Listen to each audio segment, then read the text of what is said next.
ReZero, Volume 7, Chapter 1A, The Dealt Card. In life, you can only play the game with the cards you've been dealt. This held true no matter the circumstances of a person's birth, appearance, talent, reputation, or the skills they cultivated.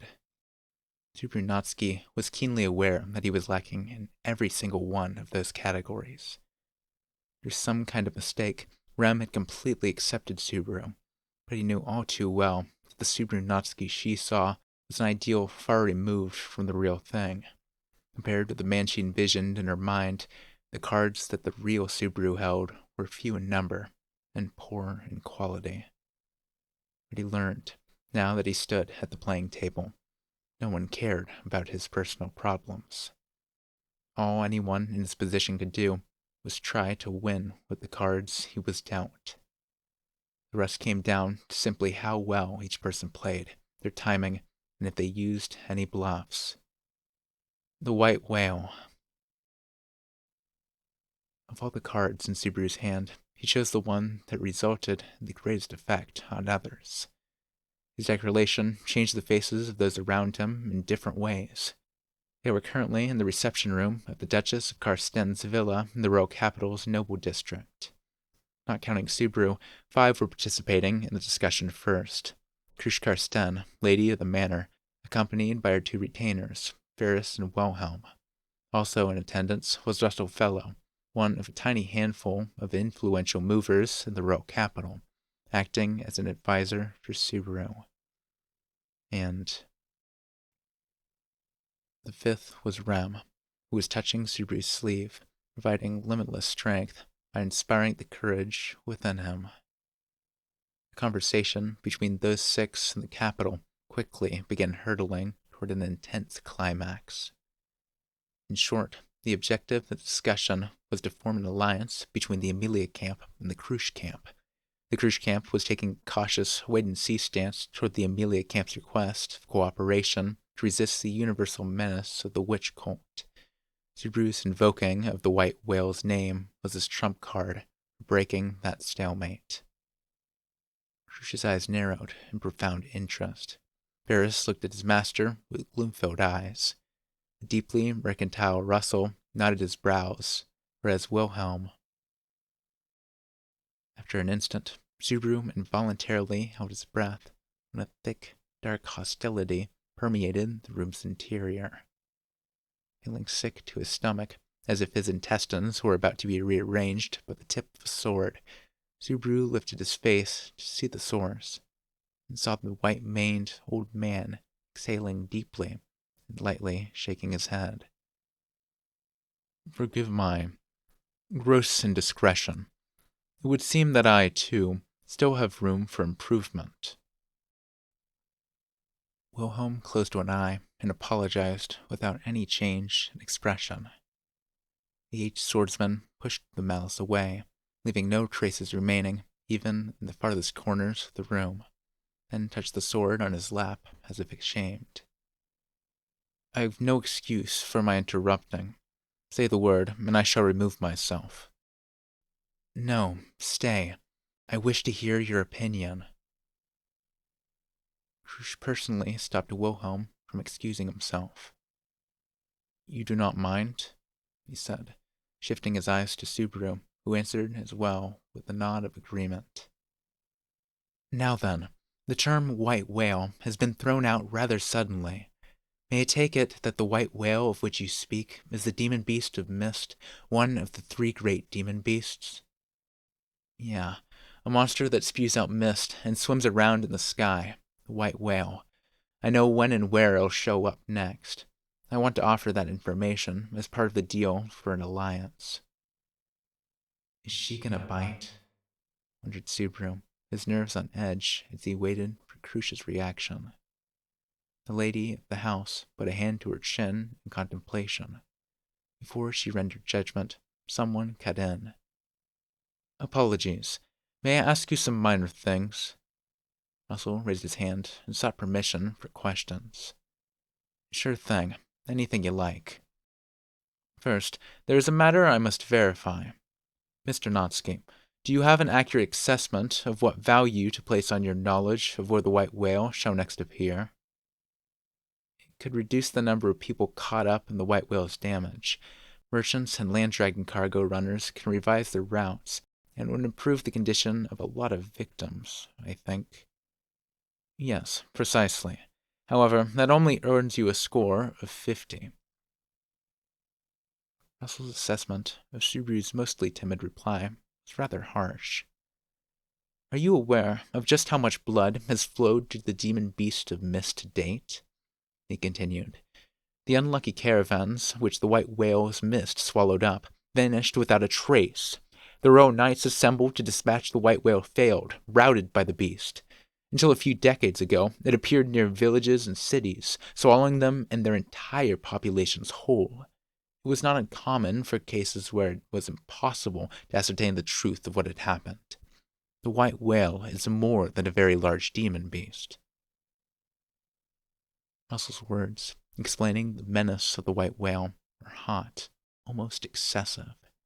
Subaru, prone to hiding his negative emotions behind a facade of denial, understood the desire to have others understand such feelings. Faced with an enemy too vast to fathom, people tried to extol the vastness of his existence to protect their fragile spirits. With such a demon beast, the most crucial measure is never to encounter it. Many merchants and travelers fear nothing greater than mist crossing their path. The white whale is a symbol of calamity, and any mist itself is a veritable evil omen. If one could see to know where it would appear, it would be worth an immense fortune. However, having clenched his fists and spoken with such zeal to that point, Russell suddenly looked down at Subaru with cold eyes. Information is assigned value from its trustworthiness. Mr. Notsky, how can you prove such a thing? Without proof, it cannot be seen as anything but fiction. Most of which I wish to express would only repeat Russell Fellow's words. I was about to ask if you could prove your claim. With thin smiles, Russell and Crush both questioned the basis of Subaru's tip. Is the information true or false? Posed this question, Subaru felt a cold sweat against his back, but he could not reveal his anxiety. Returning a bold smile their way, he managed to keep himself from letting weak thoughts trickle out as he put his next card on the negotiating table, just like he'd elaborately simulated many times over the preparations beforehand. The reason I can know where the white whale will come out beforehand is this. Suddenly, he took something out of his side pocket and slapped it on the table. Subaru displayed his evidence on the table. He felt the expressions of everyone staring at it tighten briefly, but the next moment, bewilderment came over them. Subaru Natsuki. Yeah. When Crush quietly invoked Subaru's name, he puffed out his chest without a hint of fear. Without commenting on Subaru's impudent demeanor, she pointed at the proof Subaru had placed at the center of the table. What is this? It was a gleaming piece of cutting-edge future technology encased within a white, metallic body. She did not take her eyes off the cell phone for a single instant as she quizzically tilted her head towards Subaru. Subaru's knowledge of precisely when and where the white whale would appear was truly the fruit of repeated coincidence and the mischief of fate. The decisive instant came on that misty night during the third loop when he encountered the white whale face to face. While sitting in the driver's seat of a dragon carriage, he had retrieved the cell phone from his hand baggage and activated it to use it as a light source. It was then, right before that. The first time Subaru set eyes on the white whale, he'd been trying to check on the dragon carriage that had run beside them. It had vanished. His eyes struggled to pierce the darkness of that time, so he thought to use the light of his cell phone. Even in the present, he found it hard to forget meeting the thing in the dark. eyeball to enormous eyeball. Right after that moment, the demon beast roared. Then its first attack blew Subaru and Rem's dragon carriage away, turning it into wood chips. As Rem grasped him by the collar and they sailed into the air, the seam seared itself into Subaru's eyes as everything moved in slow motion. And with the world crawling forward, one frame at a time, Subaru saw it crystal clear. His cell phone, knocked out of his hand by the initial blast, twirling through the air, and displayed on its backlit screen, 3:30 p.m. After arriving in a new world, the clock function of his cell phone had lost all meaning, but if he used it as an indicator of a determined future event, it was more accurate than anything else available there. More importantly, the cell phone played the role of an irreplaceable device. It's no fault of yours for not knowing what this is. This is one of those media thingies, unearthed in my homeland. This is the proof for what I'm saying. It was the very fact that the cell phone was from an unknown land that it turned into a valuable weapon for negotiations. May I touch it? Russell was the first to swallow his saliva and reach out toward the cell phone. Subaru gave permission with a nod. The man timidly took the cell phone in his hand, checking the feel for himself. Oddly, it is quite comfortable to the touch. It seems to be metal, and yet it seems warm. The surface is glossy, yet also soft. This spot opens up. Russell unfastened the flip phone and marveled at the light flowing from the screen. Before the conversation had started, Subaru had changed the display on the screen to that of a more orthodox clock. Even with the skilled operation, there was little else to extract for it, save for a few phone numbers. There is a glow, and the picture is changing. But I cannot determine the contents. Are these characters I have never seen? Or wait, is this a picture? Bit by bit, the screen showed the second hand of the clock moving. But the human beings of that world used very different devices to tell time, so Russell could not understand the display. The same went for the numbers indicating the time. His best guess about the Arabic numerals was probably that they resembled child's scribbles. Subaru knew how he felt. After all, he'd gone through the same thing day after day. They're special characters, so I don't think anyone here can read them. However, you can use it properly. Is that it? Actually, I can't fully use all its functions. When Krush posed the question, Subaru employed caution, carefully choosing his words. There were a number of conditions for successfully completing these negotiations, but one reigned supreme. He could not let Krush, who possessed absolute confidence in her keen eyes, detect any falsehood within him. Subaru needed to do everything in his power to avoid stepping on any landmines. In other words, you are saying the following. This media acts like a warning crystal that indicates the approach of the white whale. I don't recall ever hearing about these warning crystals, but I think so. Judging from the name, they were probably some sort of alarm crafted from magical crystals. A media that signals the approach of the white whale, eh? What does the expert think? In truth, I must admit I am at a loss. Individual media differ greatly, and it is rare for any two to work precisely the same. The manufacturing of conversation mirrors is an exception because a method to reproduce them has been discovered, but the cost involved to make mass production is simply unfeasible even for those. At the very least, this is the first time I have heard of this variety of media. Russell avoided making any careless statements about an object he knew nothing of. For the moment, he played the role of a benevolent third party, intervening in neither Subaru's favor nor Crucia's. Naturally, Russell's eyes were exceptionally critical when it came to discerning whether siding with Subaru or Crucia would accrue him the most profit. Therefore, I cannot see any method of determining the veracity of the information, which means your assertion becomes difficult to swallow at face value. Now then, what shall you do?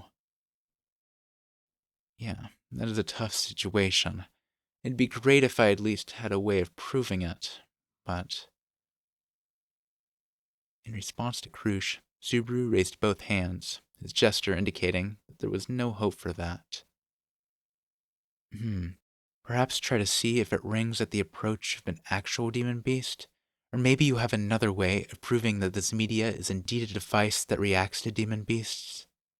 I'm gonna correct you about one thing. Subaru raised a finger and swayed it left to right, as if enjoying a chance to get back at Krush. This media doesn't react to demon beasts themselves. If it did that, any demon beast hanging around would make it ring all the damn time. It turns on only for the important ones. Surely, you're not saying it reacts when a demon beast is threatening the user? Krush reacted to Subaru's assertion, adding a laugh, as if such a function was too good to be true. But there was yet another reaction that followed Krush's. Ah. Standing at Subaru's side, Rem let out a tiny voice of comprehension. Then, immediately after, she lowered her face, apparently ashamed at having disturbed the negotiations. That reaction makes me wonder, Rem. Did that remind you of something? When Krush pressed for an answer, Rem's eyes ran over the side of Subaru's face for only an instant. Hints of worry and gratitude filled her gaze, so Subaru smiled to give her visual reassurance. It's all right. If you have something to say, go ahead, okay? Yes, if you say so, Subaru. Rem lifted her head, turned toward Krush, and indicated the cell phone on the table. I shall omit the fine details, but recently there was an incident within the Mathers domain caused by demon beasts. When it occurred, Subaru was the one who acted the swiftest to bring the situation to an end. He had not been with us very long, so I thought it strange he grasped the circumstances before the landlord himself, Master Roswell, but... With this media, he noticed the incident beforehand. It was an open question, as it was a little too difficult for him to notice without any tangible basis. Meekly, Rem tilted her head very slightly, glancing Subaru's way. She clearly harbored doubts over how Subaru had sniffed over the Iragarum incident in a very Rem-like way. The learning of the media's existence had just erased those doubts. On the other hand, that reply drew Krush's piercing gaze right to Rem. Her eyes gave up a sharp, penetrating stare that seemed to slip inside people's innards, as if she could see their very soul. In terms of actual time, only a few seconds passed, and yet Subaru felt like each took a heavy toll on his endurance when finally, "You have not spoken falsely." Krush displayed a certain level of trust and comprehension toward Rem's statement. Hearing her assessment, Subaru struggled with all his might not to show the relief he felt on his face. On the inside, he could not stop clenching his hands and pumping his fists. In other words, it had all been a bluff. If that fact came out, negotiations would immediately cut off, and it would not have been odd for him to be sliced into thousands upon thousands of bits for his insolence. However, Subaru had glossed over all by using his words to direct everyone toward a different topic. Subaru had not spoken a single falsehood in response to Krush's questions. After all, the cell phone really wasn't a device that rang in response to demon beasts in its proximity. Moreover, Subaru, someone who had barely used his cell phone to send messages, certainly could not use its full potential. Rem had unwittingly allowed herself to be exploited for the greatest hurdle Subaru needed, which was confirmation from a third party. Even if the contents of what she said differed from the truth, she had no intent to deceive, so it was not a lie per se.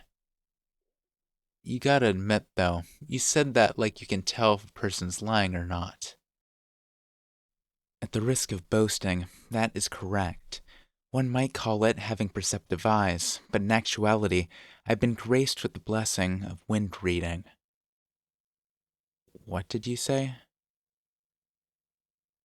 The completely serious reply Subaru received was not at all what he'd expected, recalling how in the past she'd chewed him up and spit out the leftovers.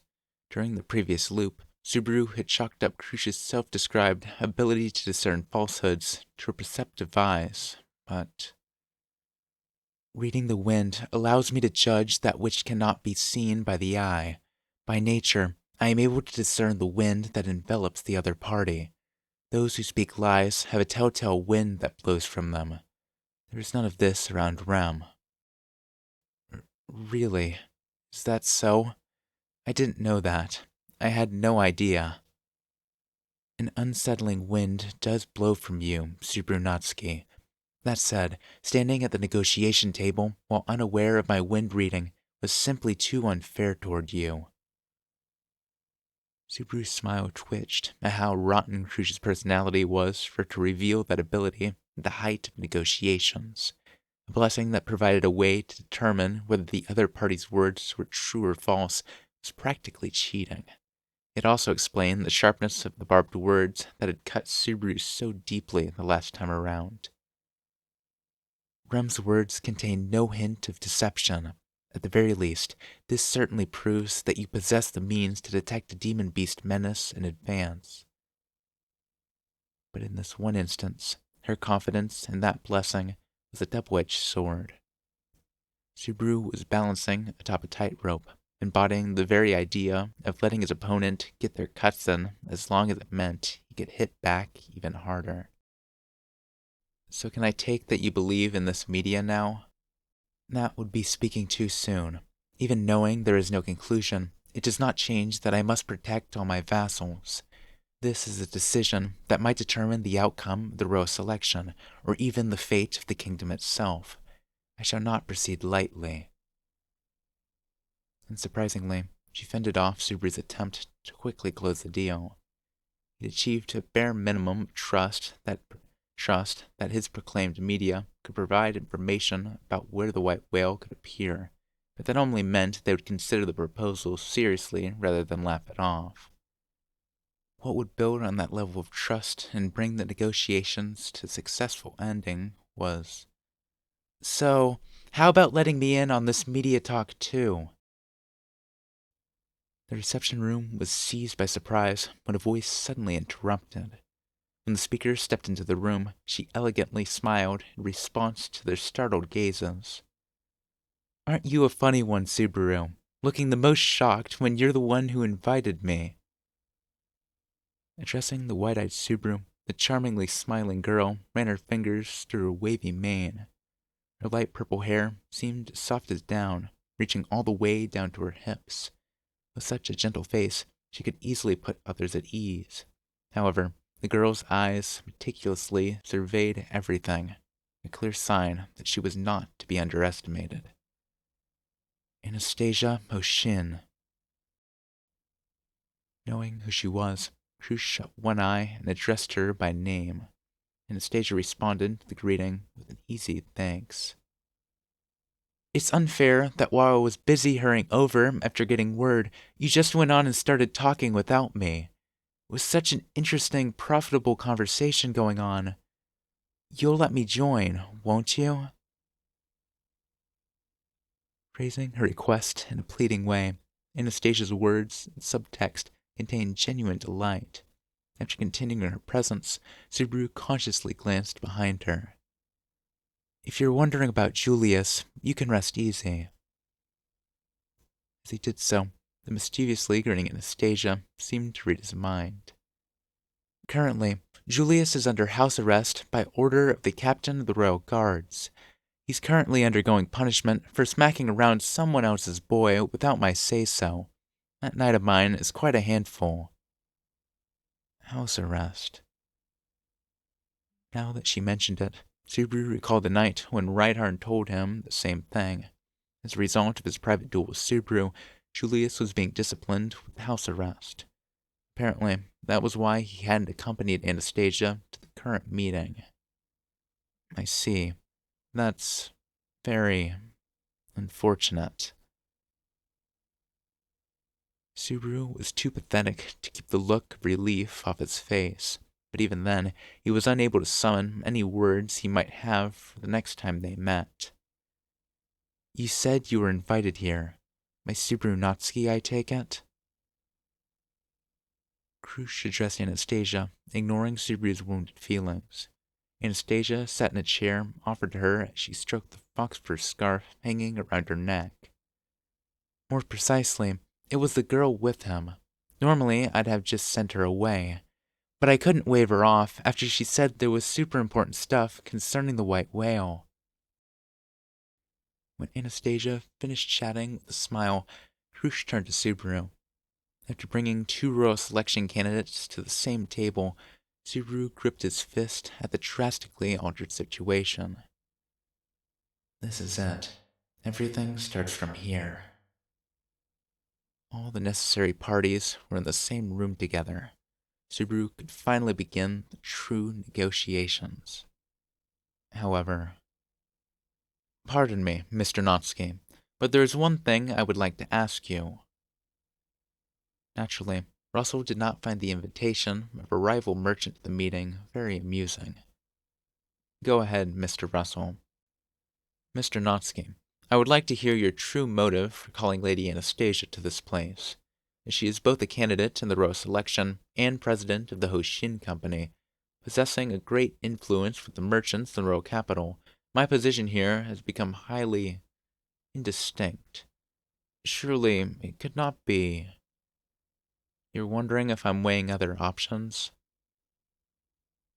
The instant Subaru responded to Russell's doubts, the atmosphere in the reception room grew taut. Of course, Russell felt slighted, but his grave expression spread to Krush as well. In other words, you are saying this. You shall select your alliance partner based on who bids higher for the information on the white whale, my house or Anastasia Hushin? If so, that is an exceedingly imprudent choice, Subaru Natsuki. With Subaru silent, Krush slammed him with the force of her will, rising to her feet and gazing down sharply at Anastasia. Amused, Anastasia tilted her head slightly as she spoke. Oh, my Krush, if you look at me like that, I'm going to get excited. That's a face that people in the lead get when they're worried about their competition catching up soon. You have questionable hobbies. Perhaps it is the correct decision for someone like you, openly motivated by personal greed, but my principles shall not be swayed. After fending off Anastasia's taunt, Krush turned back towards Subaru with a serious expression. It is as I said, Subaru Natsuki. If you expected a bidding war between my house and the Hoshin Company for your information, let me say that you will be disappointed. I have no intention of cooperating with your Wait, you're jumping to conclusions. Both of you, calm down, okay? Subaru scrambled to stop Krush from breaking off negotiations and wrecking all his efforts so far. Jumping to conclusions? Mr. Subaru, so it is not your intent to draw two candidates to compete against each other? Of course not. I'm not so overconfident to think that I can make people dance in the palm of my hands. I ain't Buddha. Really, with what I have. Subaru gave a little wave before making a show of holding Rem's hand as she stood beside him. The touch conveyed a body heat that sent courage flowing into him, calming the faint trembling of his fingers. All I can manage with hands my size is holding on to another person like this. Ah, yes, very touching. So where do you plan to take the conversation from here? I guess that was a pretty lame line. When he tried loosening his grip, Rem fiercely resisted letting go, so Subaru left it at that while using his free hand to slap the table before continuing. I've played the white whale card, and I've invited two people who represent the merchants in the capital. That makes the situation a big deal already. But I want to propose one more thing. Subaru tapped his fingers on the table while sending a fierce smile Crucia's way, blatantly hiding all the frail, weak-kneed parts of him behind a bold, confident front. Willing to listen? I am the one who rushed to conclusions and interrupted you. I have an obligation to listen. Say what you will. The sense of an oppressive wind blowing from Crush intensified. On top of that, even Anastasia showered Subaru with similar pressure. It seemed like he would buckle at any moment. He had no doubt that if he was alone, he would have laughed, made light of it all, then promptly run for the hills. He felt a squeeze from the warm touch of the hand clasped around his. She could not call his name, nor could she offer any words. All she could do was convey her feelings. That made him happy. As long as he had that, Subaru could probably take on even the wedge. He closed his eyes, held his breath, and keenly felt thoughts and oxygen coursing through his brain. I'm pretty sure she'll bite.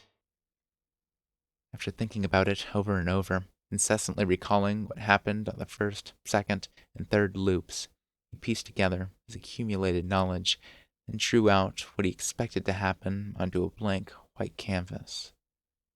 He wasn't absolutely sure. It wasn't like anyone had told him that's what would happen, either, but combined with the pieces found scattered throughout the ongoing negotiations, the vague image pointed to only one possibility.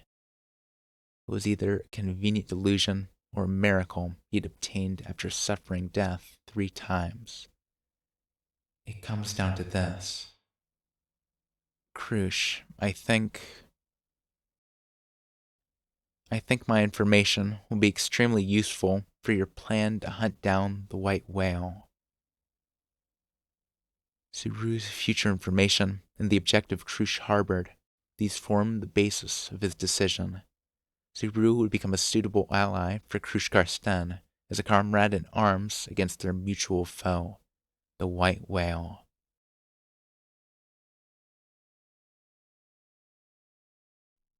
Okay, so, as you can hear, I could sound better. I could sound a lot better. I've been sick for about a week now. That's one of the reasons I haven't got these up. The others is I've just been distracted by other stuff, honestly. I know I sound horrible right now, but I don't feel as bad as I sound.